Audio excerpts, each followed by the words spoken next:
Welcome back to this episode of Drunk Bible Study Bonus Edition for episode 126, 2 Kings 6 through 8. So this episode was pretty much all about just miracles of Elisha and just kind of cool stuff that he's doing, which also was the theme of the last episode and a lot of the one before that.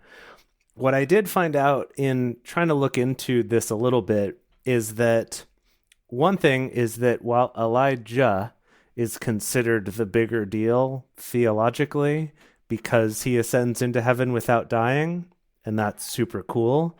And that's why he's the bigger deal? I guess so. One of the reasons. I guess so. It is cool. And he was sort of the first of these awesome prophets since Moses back in the day, I guess. Yeah.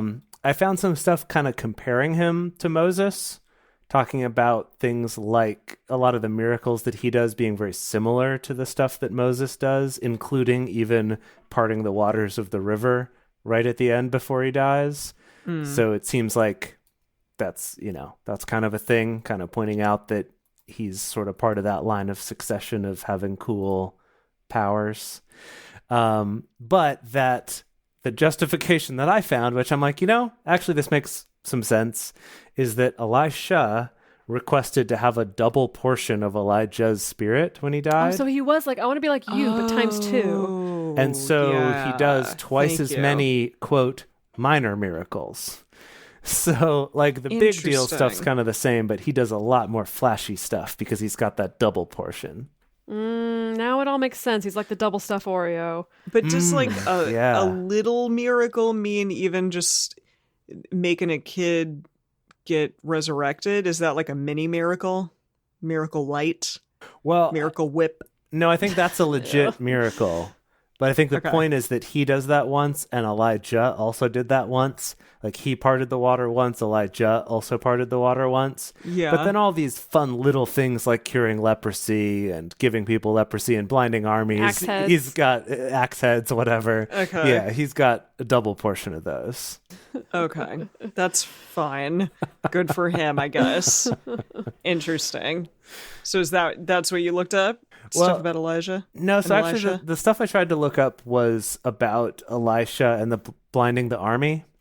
And I had a really hard time finding anything that wasn't just a sermon about it. Usually the theme of the sermon being about wanting God to open our eyes to what God does in the world and kind of treating it all very metaphorically. Wanting and I'm like, us to do a conga line, as it were. But, okay. It's time for you to conga. You do the conga. In trying to find this, I did find on this website, I think I've used them before on this show, but it's called Free Sunday School Curriculum.weebly.com. I like that. Yeah. They couldn't even get their own domain. I guess it's free, so there you go. But they have a PDF of how to teach this to your little kids in your Sunday school class. Oh, okay. Right? And so first, it's the story itself. You read them the story, and then you have some questions, just kind of the like, what happened, right? Like the elementary school book report style questions, right? Like, who kept telling the king of Israel where the enemies were? Stuff like that. Like, were you paying attention, little kids? And then, this is interesting. They have a memory verse that's part of this lesson, and the memory verse is from Luke. So entirely I'm not surprised at all. Separate from the story. At all. Luke is in the New Testament? One of the Gospels, yeah. Yes. So New Hope, as it were. Yeah. The verse from Luke, A New Hope, chapter 6, verse 27 is, "But I tell you, hear me, love your enemies, do good to those who hate you." I see, because the fact that he lets them go. Fed them and lets them go. Yes. Yeah, that was nice. And surprising, as we said, surprising that he did that. Mm-hmm. But nice that he did that. I was always so annoyed whenever I had to memorize Bible verses. I had to do that all the time. I feel like in Christian school. That's a thing like in movies, for he who whatever. And someone just whips out a Bible verse. Yeah, John verse 30 and yeah, totally. John 2 verse 30. I don't know. Yeah. Yeah, actually, it's funny because my costume for our Halloween episode is John Travolta from Pulp Fiction. Yes. And Pulp Fiction has that whole thing with the Bible verse that... It's not an actual Bible verse, though, is the thing. It's a misquoting. It's a misquoted Bible verse, of a Bible Quentin, verse. gracious. Oh, I think it's intentional, actually. That is it? That he's... Okay.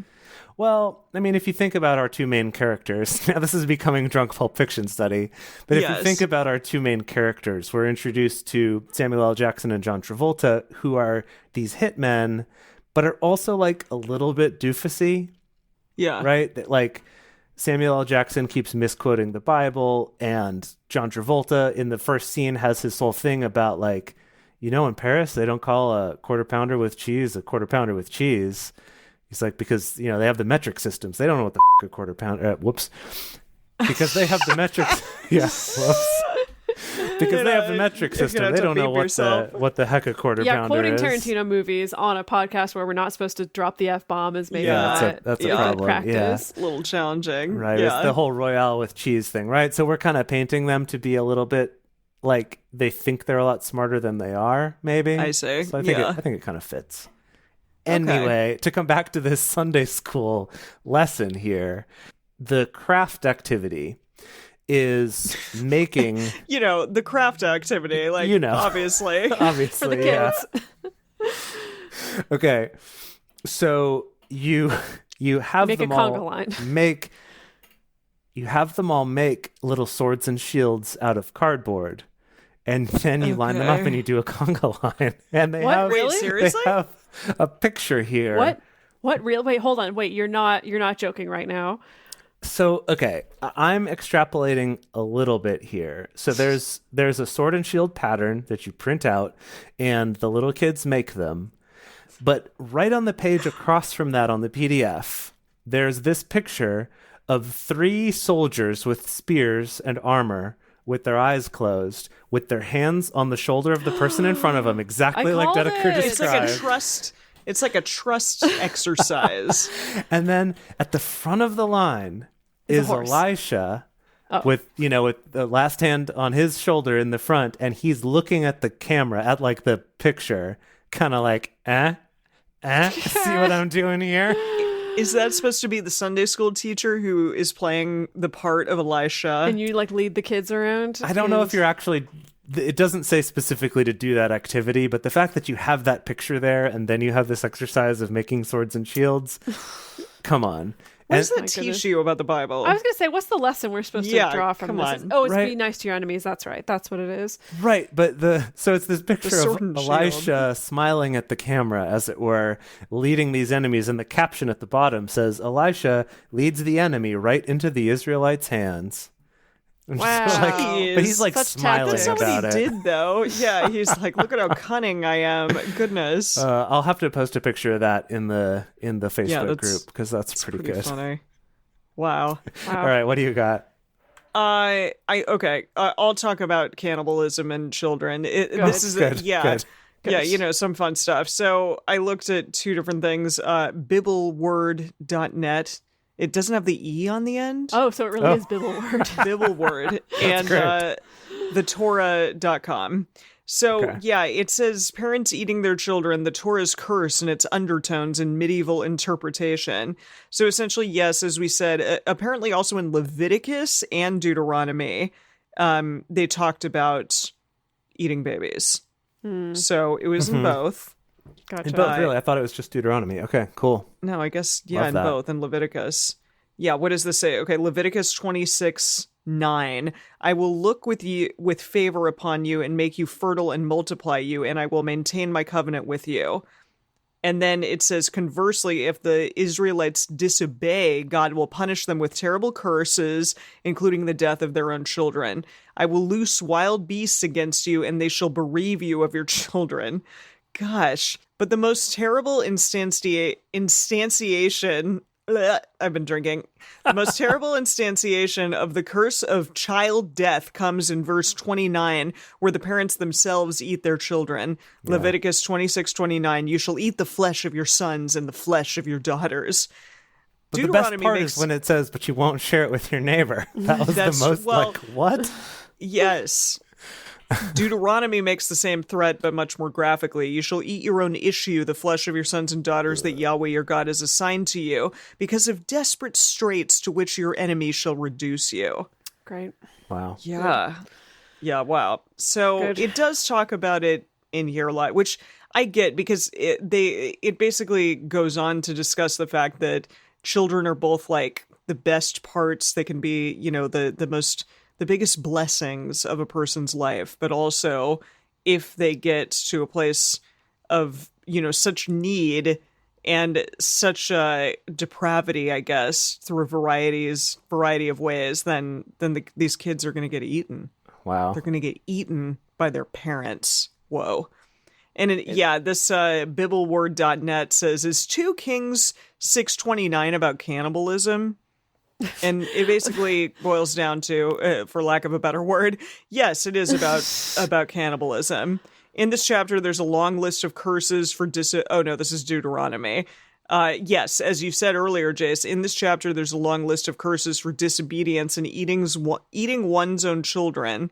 It's listed in the verses Deuteronomy 28:52-57, and it says that even the most tender and refined father and mother will be driven to this kind of behavior, which is an interesting choice of words. Even the most tender baby cooks up real good. Tender and refined. But yeah, and basically, finally, it talks about the fact that King Jehoram, instead of helping this woman who's pleading to him, he's like, Elisha's the problem here. Elisha's the issue, and so we're going to kill him. Right. And it points out that the reason why he wants to kill Elisha is not entirely clear. He probably blames the prophet for bringing all this misery over his people, but he doesn't realize that it's his own disobedience that is to be blamed. Mm-hmm. Yeah. Wow. So... boy.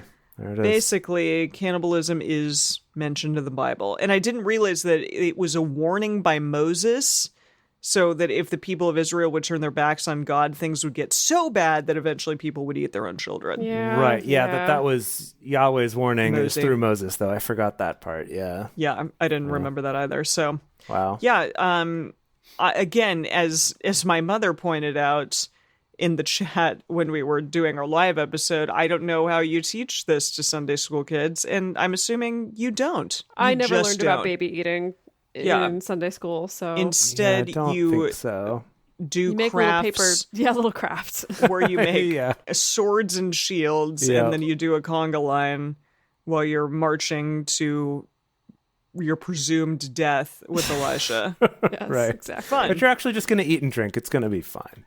Yeah, I guess you're right. Okay, can I talk to you about this floating axe head that the entire internet is raving about?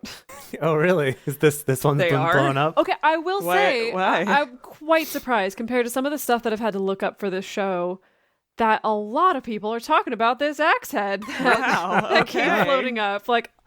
And I think the reason why is because this story just kind of comes out of nowhere and doesn't have really an explanation attached to it or an interpretation. And so everyone wants to attach their interpretation. So again, like you were saying, Jace, it's like there's a lot of stuff that's basically sermons of how we should interpret this story. Right. But the funny thing is that the interpretations are all over the map. Like, I feel like there's some Bible stories where 50, 60, 70 years ago, there was an influential enough sermon or interpretation that stuck, and then every Christian has been repeating that since then. But here it is really all over the map. I mean, I found one where they're like, the axe is this metaphor for like when you drop your axe head, it's like when you kind of fall off the wagon of Christianity but it's like the wagon Lord's of Christianity power that's borrowed, like the axe was borrowed, and then you need to like recover it, and then you'll recover the power of the Holy Spirit. So like, you need to make sure that you're not losing your axe head. That's one interpretation. Another interpretation that I found was basically just that like God can do impossible things. You think that God, there's no way that the laws of physics will allow that axe head to come floating up, but it did. I'm going to read you a direct quote. You don't see that man that walked out on your marriage with another woman ever coming back to you again. Oh my goodness. You can't fathom your financial disposition being resolved. You can't see how your mind that is tormented will be healed and regulated, and basically just like watch, God can do it, So it's kind of a call to have faith. Wow. He'll be able to do it.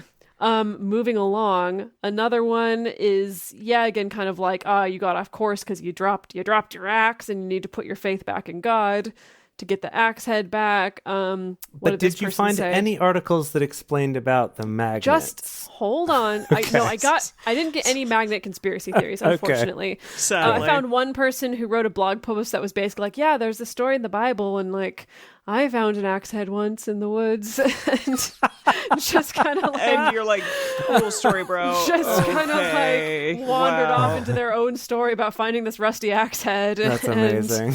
Just really bending over backwards. The closest thing I found to anything remotely useful or insightful was from our favorite website, the Hermeneutics Stack Exchange, Nice. where someone posted saying, what's the point of this story? Is it saying Elisha can do magic? That he'll go to great lengths to return a borrowed item? Like, what's the deal? And it's very important to him. This person answered with a lot of more information about like the Hebrew words behind what was going on in this story. Classic, yeah. Gives a little more context to explain that the prophets came to Elisha and they're like, we're going to build this house, and Elisha really was not on board with it. Okay. So specifically, the prophets say to Elisha, let's go to the Jordan and let us collect logs there, one for each of us, and build a place there for us to live. And Elisha responds, he answered, do so. In Hebrew, he answers with just this one word, lechu, I think is what it is, which means, go, and also I'm not going with you, is the subtext of do whatever the heck you want. Fine, that's fine. Do whatever you want. See if I care. Okay. And then one of them convinces him to go along, and apparently it's the same word, it's the same guy that dropped his axe eventually. It's the same one who convinced him to go along, and... So it just shows how much he came to love this dude, or what? Essentially that he's just like, you're right, it's not fair to punish you because I don't approve of this, so yes, I'll perform a miracle to return your axe. Okay. A minor miracle. A minor miracle, so that's what we got. A lot of people who are, of course, making this connection of like, Elisha throws a stick in the water. Sticks are made of wood. Wood was what they used to make the cross. So clearly it's supposed to be about Jesus Christ and the cross. That came up multiple times, so actually. If Jesus weighs the same as a duck... Exactly. Then he'll float? Wait, what? Right? Yeah. It's like... Wow, that is wild. What also floats in water, yes. Yeah, so that's what I got for that story of axe heads. That was... Wow. I mean, all right. I'm like speechless. I don't even know where to go without speech. Anyway, I cannot wait to see how many more minor miracles we're going to pack into this one guy. I want to know if Elisha... Yeah, is he going to be in the whole dang Kings too? The Return of the King? We'll find out. Okay. We will find out. Yeah. We will find out, and all y'all listening will find out along with us, and we'll see you next week.